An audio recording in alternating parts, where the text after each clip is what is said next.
I don't just talk, I do it. Say what I mean and prove it. Stand on 10, no fluking. Straight in the field, no moving. I don't just talk, I do it. Truth in my walk, I use it. What's going on, y'all? Thank y'all for joining us again back on the Built Bali podcast. We have me, Christian. Dylan here. Cortland. So, all three of us again, making it happen. So the topic we're going over today is leadership versus popularity. And why this topic is something we brought up, it matches our community today because a lot of times we base leadership off of followers who watches our stuff, supports us. But I learned the difference between leadership and popularity streams from influence. To actually change a community, change people around you, that's real leadership. Popularity is just people liking you. So that streams from two different circumstances and perspectives. So I'll hand it off to Cortland to elaborate some more on that. So Yeah, 100%, man. That's good. So I'm going to be the word police. I'll say that whenever you named the topic that we were covering, it definitely got me thinking, but just want to say this on my side. So the question that we should ask ourselves is, what kind of leadership are we subjecting ourselves to? Because even gang members have leadership. It's not the best kind. Wouldn't recommend it. Now, it's important to discern this from the start because these people could be leading you down the wrong path or the right path. Now, I know, unfortunately, in this day and age, our culture likes to blur the lines between what good and evil is, so that way they can satisfy the God of self-service and convenience in their lives that they worship so much. So I would say being focused on the quality of the decision itself, not so much about the quantity of people voting for that decision. So what are the short-term and long-term effects from this? Because what's so easy is that a lot of people seem to go after the decision that looks neat on paper, but then when you practice it, it's like this whole love is love thing. I personally think that is the dumbest thing ever, because it's almost like there is no boundary to this as long as, do what makes you feel good. I know this is a bit of a side topic, but I'm just saying, going with this extreme to make a point, because we all have an idea of what good is and what evil is. And so how you live that out, that's a whole nother talk we can probably do on another episode. But Christian, you said it right when you said, I think you correct me if I'm wrong here, because I don't want to misrepresent you. You had said popularity is like, it's not about doing what is trendy or something to that effect. yeah. So what I was saying, to reword it, popularity is just people liking you.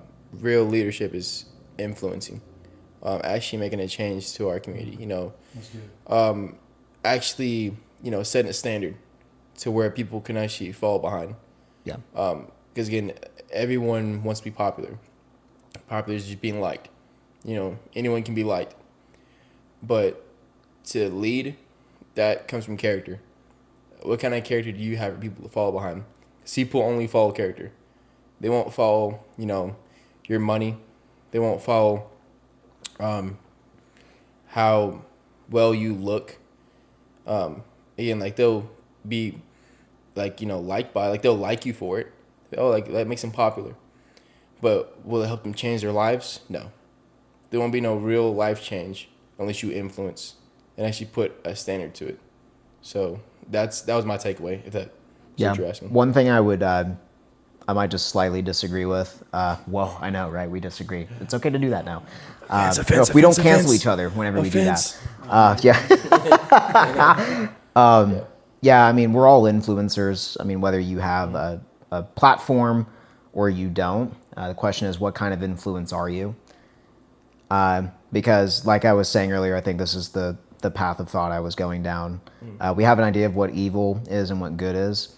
But a lot of people don't really think about, hey, like, how does this affect not just me, but also other people around me?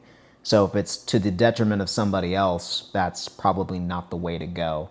And then we can go into a whole thing about how, well, it doesn't align with my preference. So I don't, that's a whole nother thing. Yeah. But doing what's ultimately good for yourself and other people, and that's just practicing having a servant's heart, doing things at the expense of yourself for the benefit of others. If we all did that, then no one has to worry about going in lack because we all have each other's backs. Yeah, listen, but it's good stuff. But man, to capitalize on both those points that you guys made, I think popularity, I definitely agree with Christian on the fact that popularity is more so of like, people pleasing, just trying to please others and fit in with them. It's more so of you feeding in. Like if you think about it, you see all these popular men, like for instance, like at school, right? You're like in high school. There's that one popular guy right there. And on the surface, he looks like he's a leader. But if you look deeper into it, he's feeding into the people, the crowds that he's around. Mm-hmm. And just gaining their approval. Yes. And through that, he becomes popular. But is he leading them towards a direction? Mm-hmm. Well, no, the crowd's leading him. Mm-hmm. That's what's going on. If you look deeper into that, the crowd is leading him. He's not leading them. Yeah, and so a leader is somebody who's able to take a step back and say, well, you guys are going left, but I know that's the wrong way. I'm going to go right. And either you can join me or you can continue to go down that path, but I'm going to go right because that's the way God's leading me to go. And I would love for you to come along with me. If you want to come with me, great. If not, cool. But even though everything is going on around me that's wrong, I'm not going to feed into it. I'm going to do what's right and stand for that. And whoever comes along with me, I'll set the standard, man. I'll go out there first. I'll take initiative and go first, and you can fall behind me. That's what a leader is, in my definition, just my experience seeing it that way. Funny, I was actually going to look up the definition for both popularity and leadership before going into this. Didn't get to it, unfortunately, but I could definitely say popularity is more so, like I said, just people-pleasing, and leadership is more so of you taking the charge, taking the reins first, and then having others follow behind you and your movement that you set. But you set the standard. Mm-hmm. And whoever falls behind you, you're going to be leading them. Hence makes you a leader. Yeah. Man, what are some good books y'all recommend for leadership? Because I got a couple, but I'm going to go last because I got like a bunch that just hit home for me. Man, honestly, there's so many books that I could recommend in that, but I think a big one for me was definitely The 21 Irrefutable Laws of Leadership. You guys don't know John C. Maxwell, phenomenal expert on leadership in general. You got to check his audiobooks or hard copy books, whatever your cup of tea is. I would definitely check him out, John C. Maxwell. Excellent man when it comes to teaching people how to lead. And honestly, just whatever you can do to become more emotionally sound in dealing with people is good with leadership. So communication books too, like Dealing with People with Confidence and Power by Les Giblin. I think that was definitely a good one too. That's a good one. Because I think being a leader, one of the main aspects is being able to hear others. So like listen first and then speak afterwards. And if you can, pour into them. That's one of the strongest aspects that I see from leaders is their ability to listen and serve others in that way of listening and then resonating with what they say, right? And giving you some good, valuable tools they can use with what they say. Yeah. Pouring into them. There's another communication book I thought of just real briefly. Everyone Communicates, Few Connect by John Maxwell. That's another good one. I'll say one book I'm going to drop.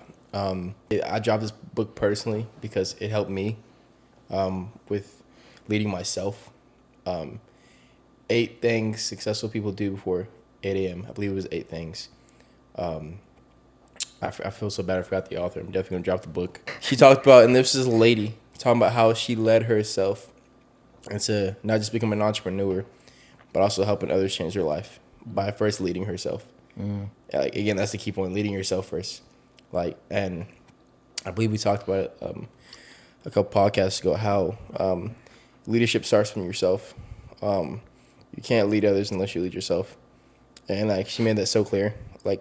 As she had her process and routines and her discipline in place to then lead herself, that's when people looked at her for answers, because they noticed like there was less chaos in her life because she had a system in place.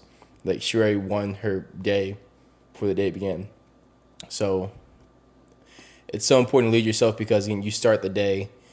We all have 24 hours in a day, but it's up to us how much time we actually want to be intentional with. So Amen. Again, if we go to sleep earlier, like we have more time in the morning to then work on ourselves. As we get to our 9 to 5, we clock in. People are dragging in, unhappy. Another day. But it's like you come in with all this energy. You're like, where'd you get all this energy from? And it's so crazy because like believe it or not, the earlier you go to sleep, and then like the earlier you wake up and get things done, you're actually more energized than if you stay up late, go to sleep, and then wake up late, go to work late, and you're like all groggy because like you didn't actually start yourself. If that makes sense. Yeah, it does. It's like a pre warm up. I used to hate that energetic person. Dude. You were that person. I'm like, kill yourself. So, dude, yeah, it's something to it. Like waking up earlier and winning yourself first before the day has a chance to, even if you hear like all the nonsense going on oh my around gosh, you, it's like I already won my day, so like I can't lose basically. There's one very simple and practical principle I know that you and I have learned in the same environment. Examine the fruit on the tree of the leadership or the person you're looking up to, and ask yourself, hey, like, would I want to trade places with this person? So I think we talked about this very briefly in one of the other episodes we did, but yeah, it's great that you're doing, very well for yourself and your finances, but what about all the other aspects of your life? Like, how's your relationship with your spouse if you have one, kids if you have them, your friendships, and even your own self-respect. Yeah. Yeah. Yeah. That I remember that one. That one was really good. I believe Dylan actually talked about that, like how performing in all other areas of your life. Because being a leader is definitely in all areas of your life, not just one area. Because again, you'll see guys who, they'll purposely stay at work longer or want to be at work more because they have more quote unquote influence and leadership there because they're management or something like that. But when they get home, they have no leadership there. Like, they don't feel like they're in control, but they feel like they're in more control at their job. So they feel like, okay, if I'm at my job longer, I'm performing. I'm a leader, quote unquote. They get that, dopamine hit of being a leader. Yep. They feel like they're doing something. But it's like other aspects outside of that job are not in line with you being a leader. And you'll see that too when people lose their jobs. Like, it's like they lost their whole identity. And people put their identity in those jobs. And when they do that, they're like, oh man, like, how do I find myself? Like, I don't know what I am without a job. I don't know what I am without this job. If that's not a clue for you, if you're in bondage to something or something has power over you, you ask yourself, oh, okay, I didn't make my sales today. I feel like a freaking loser. Or I didn't get the validation I was looking for. I didn't get that girl or guy's number, whatever you want to use, whatever superficial achievement you want to use. So that's not a clue to you as to, hey, I think my identity is rooted in this. That's probably a conversation you need to have with yourself, for sure. Yeah. Don't do Definitely. Definitely. Yeah, man. We could have a podcast just about morning routines in general, how that's what you want, like the difference between having a morning routine and not having one, what stems from that. But that can be definitely an idea for another podcast. But man, like the key takeaways though, I think the biggest quality you can have for being a leader is your ability to accept constructive criticism, your ability to grow through situations. That's what it stems from. Wow. So a leader, you being someone who can take away the feedback and grow from it and not get, offended by it and then just kind of shutting down at that point. You're taking away from the growth that can accumulate through that, and being able to really sit down and think to yourself, what can I do right now to improve in this current season I'm in? What can I implement? What can I start doing?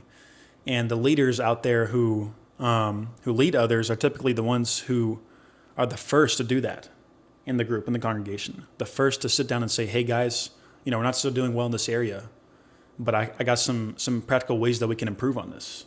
Let's start doing this. I'll be the first one to start implementing this. And I encourage y'all to follow behind, And Absolutely. that's what I had to do in the beginning of my walk with Christ. Is for a little while, I would constantly tell myself. Again, this is a quote that I've kind of that stuck with me, that the Lord definitely put in my heart to tell myself at times. But I'd rather look good in the eyes of God. I'd rather do what is right than do what's wrong, but look cool in the crowd.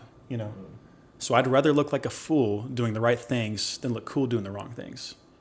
100%. And doing that, even if I'm the only one walking, that's fine. But as long as I'm doing right by God, I don't care what anybody else has to say. I'm welcoming anyone who's going to come along with me, but if you're not, that's fine too. But I know who I am with Christ, and I know the road I'm walking down. I don't care if I'm the only one walking it. As believers, we're called to serve God rather than man. That's right. Amen. It's the choir right there, brother. Come on. Hey guys, thanks again for joining us for another episode on the Built by Belief podcast. If you liked this episode, please share it with someone else that you think that might. Also, be sure to subscribe. That way you can stay up to date on the new episodes that we release. So with that being said, y'all have a blessed rest of the week going into it, and y'all take care. See you next week, y'all. Keep making it happen.